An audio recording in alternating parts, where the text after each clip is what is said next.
The movie begins at a ski resort in New England, situated on Mount Holliston. Three friends, Dan Walker, Joe Lynch, and Dan's girlfriend Parker O'Neill, are heading up to the mountains for a ski trip. Dan and Joe are childhood best friends who have made skiing together an annual tradition. Every year they come to the resort for some time on the slopes.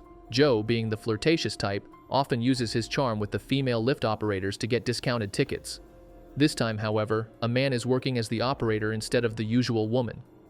Undeterred, the guys decide to have Parker flirt with the operator in order to get a better deal on tickets. Joe, however, is not happy with the arrangement, voicing his displeasure that Dan has brought Parker along on what's supposed to be a boys-only trip. It becomes clear that Joe isn't too fond of Parker. She doesn't even know how to ski, and Joe feels it will ruin the trip. Dan tries to apologize, saying he thought it would be a good bonding experience. They finally get on the ski lift and head up the mountain. During the ride up, the tension between the characters grows. Joe criticizes Parker for smoking, which leads to a heated exchange of insults. Dan, caught in the middle, tries to ease the situation and keep things calm. As the lift continues, they start discussing their worries, and suddenly, the lift comes to a halt.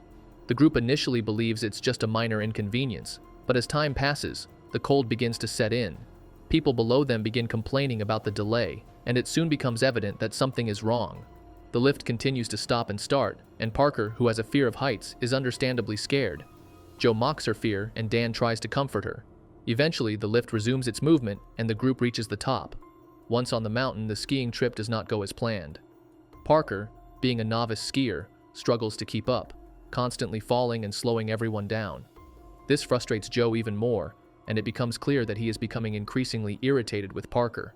He is disappointed by the trip, feeling that it's not living up to the fun they usually have. That night, after returning to the resort, Dan and Joe sit together and discuss how the trip has been a letdown. Joe proposes that they go up on the last lift to the mountain to ski, just like they used to in the old days, without Parker. Parker overhears the conversation and feels guilty, apologizing for ruining their trip.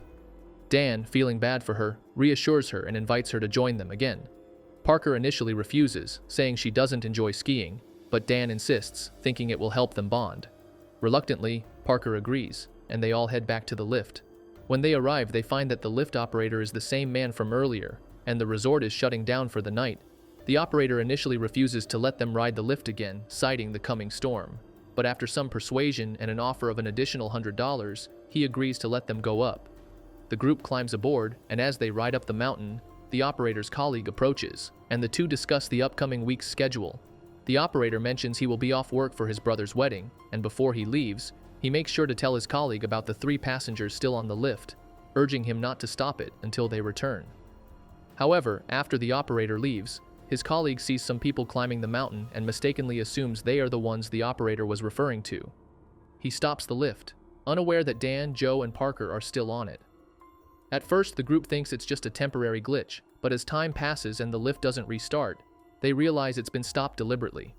As panic begins to set in, Joe yells in frustration, but no one is around to hear them.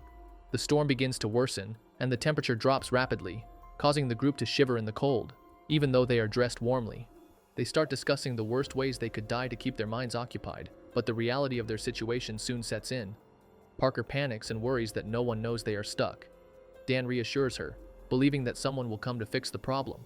But as the minutes turn to hours, they begin to realize that help isn't coming. Parker suddenly remembers that it's Sunday, and the resort won't reopen until the following Friday.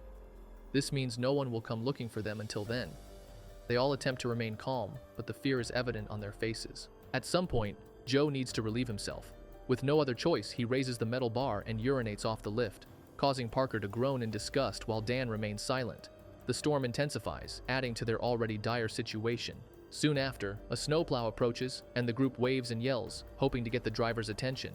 However, the driver doesn't hear or see them, and after a brief conversation with his superior, he turns the snowplow around and leaves, oblivious to their plight. As the night wears on, Parker drops her gloves, and one of them falls off the lift.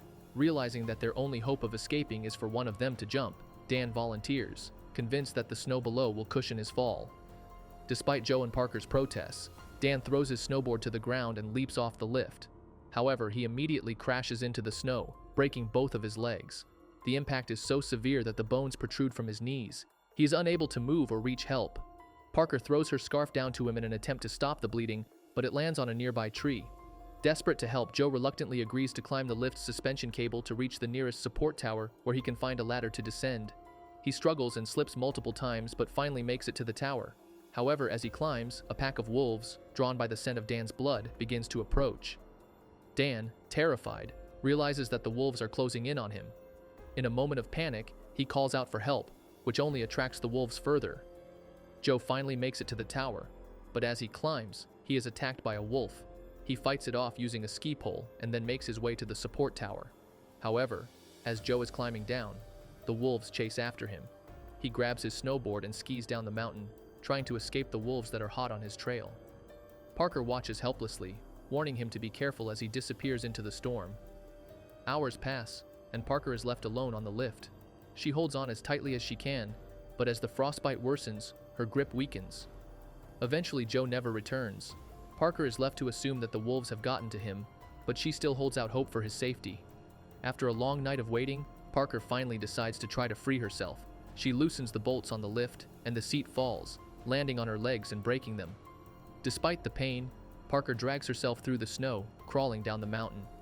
After a long and exhausting journey, she stumbles upon Joe's lifeless body, still surrounded by wolves.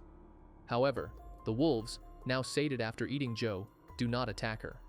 Parker continues her struggle, eventually reaching the side of the road. She lies there, exhausted, waiting for help. Eventually, a car passes by and stops to pick her up. She is rescued and taken to safety. Thanks for watching. Don't forget to like, subscribe, and turn on notifications for more videos like this one.